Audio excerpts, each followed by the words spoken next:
Eh bien, salut à tous, je vais vous présenter un algorithme que j'ai développé. Donc, il s'agit de l'algorithme du jeu de la vie. Donc, c'est un automate cellulaire capable de s'autogérer sans intervention humaine, pour faire simple. Donc, un automate qui obéit à certaines règles. Donc, c'est assez simple. Donc, je vais déjà lancer tout de suite mon programme. En fait, vous avez un nombre de lignes et un nombre de colonnes. Donc, vous avez une grille.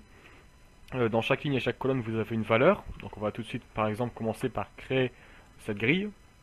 Je vais vous expliquer comment ça marche. C'est assez rigolo. C'est pour ça que je fais une vidéo dessus. En plus, j'ai passé un peu de temps quand même à le faire, donc j'ai envie de vous le montrer.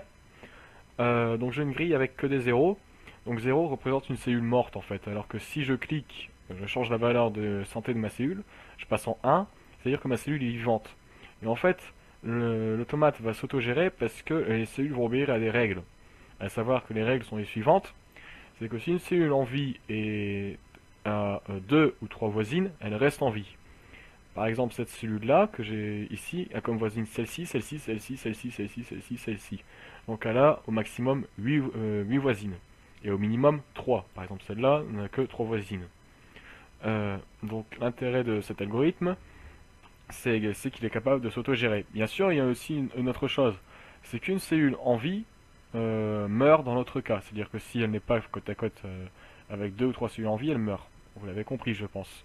En revanche, si une cellule morte est côte à côte avec, enfin je dis côte à côte, c'est les cellules voisines, dispose de trois cellules voisines en vie, alors la cellule morte revit. Donc c'est un algorithme qui va évoluer lui-même. Deux ou trois cellules en vie, la cellule reste en vie. Trois cellules en vie, la cellule morte revit, tout simplement. Donc ce sont des règles assez simples, mais qui permettent quand même de modéliser un automate cellulaire assez intéressant, qui obéit aux règles de Turing. Donc on va effacer un petit peu. Voilà, je vais remettre que des zéros. On va entrer un nombre de cellules vivantes, mettons 40 par exemple. Donc je place mes cellules vivantes sur mon tableau.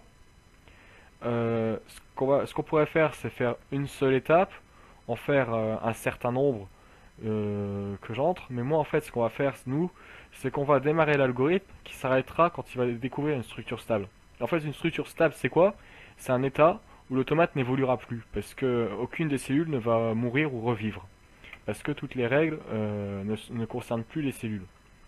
On va démarrer l'algorithme. Donc voilà, les cellules évoluent d'elles-mêmes, et j'ai plus besoin d'intervenir. On a lancé le programme et on n'a plus qu'à regarder, donc l'intérêt. Vous voyez que les cellules évoluent. On va peut-être découvrir une structure stable au bout d'un certain temps. Au temps n, peut-être on aura une structure stable. Vous voyez, en fait, on est démarré à U0. En fait, au stade U1, on fait une fois l'algorithme. U2, on fait deux fois l'algorithme. U3, on a fait trois fois l'algorithme. Et donc, on va faire au stade UN n fois l'algorithme. Donc là, le programme s'est arrêté. La fonction star s'est arrêtée tout simplement parce qu'il m'a détecté une structure stable, qui est celle-ci. C'est assez évident de voir qu'elle est stable parce que chaque cellule vivante est côte à côte avec trois cellules en vie. Donc, elle ne meurt plus. Et le reste des cellules sont mortes et ne sont certainement pas voisines de trois cellules en vie. Il y a aussi d'autres structures stables. Par exemple, ceci est une structure stable, on aurait pu tomber dessus. On va peut-être relancer l'algorithme pour, avec 80 cellules vivantes, allons-y au hasard, pour tenter de voir s'il existe peut-être potentiellement d'autres structures stables sur lesquelles on pourrait tomber. Bon, là, je crois qu'ils vont tous mourir, tout simplement. Donc on va changer ça, on va mettre un peu moins de cellules vivantes quand même. On redémarre. Parce que si vous mettez un nombre de cellules vivantes trop important, c'est vite fini, hein. Si j'en mets 100, ça va très vite à se terminer. Là, on a déjà une sous-grille qui est potentiellement stable si elle n'interfère pas avec l'autre partie qui continue à évoluer. Vous voyez, cette sous-grille là est stable parce que elle ne peut pas évoluer. Mais si cette grille là entre en conflit avec celle-là, ça va évoluer. Voilà, là c'est le cas par exemple. Euh, donc on avait une structure stable potentielle, mais non parce qu'elle a été interférée par d'autres cellules. Donc là on en a une autre potentielle. Ah bah c'est terminé, la structure stable est stable parce qu'ici aussi on a un autre exemple de structure stable où l'algorithme n'évoluera plus. Donc c'était simplement ça. Je pense que c'est tout pour cette vidéo. C'était pour vous présenter l'automate cellulaire que j'ai programmé un petit peu. Donc je trouvais que c'était intéressant de vous le programmer et de vous le montrer en vidéo parce que j'ai pas fait de vidéo. J'espère que ça vous intéressera et que ça vous a intéressé. Donc c'est toujours intéressant de voir une machine qui est capable elle-même d'évoluer. Je vous remercie d'avoir regardé cette vidéo et je vous dis à très bientôt.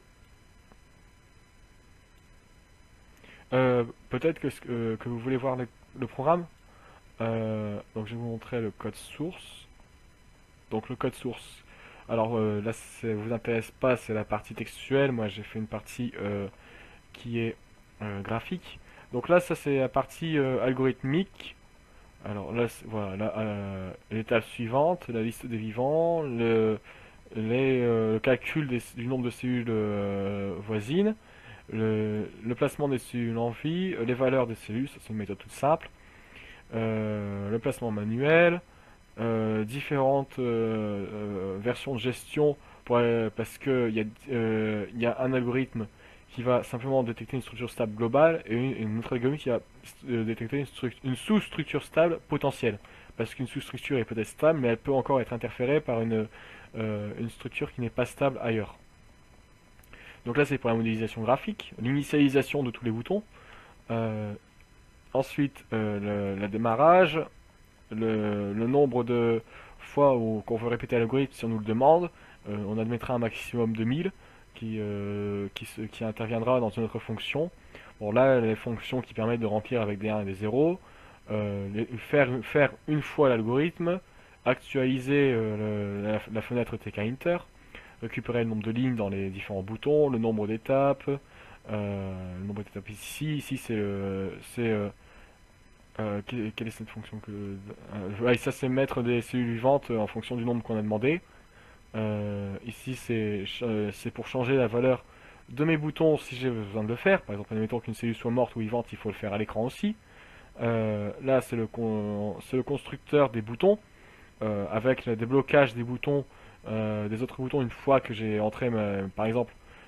Faut comprendre que la grille ne peut être générée qu'après que l'utilisateur ait entré le nombre de lignes et le nombre de colonnes. On récupère le nombre de colonnes, ça c'est pour faire une pause, et ça pour terminer, terminé. Ça c'est simplement l'appel au lancement. Donc voilà, je vous ai montré le programme, peut-être que je vous mettrai que je vous le mettrai en ligne également.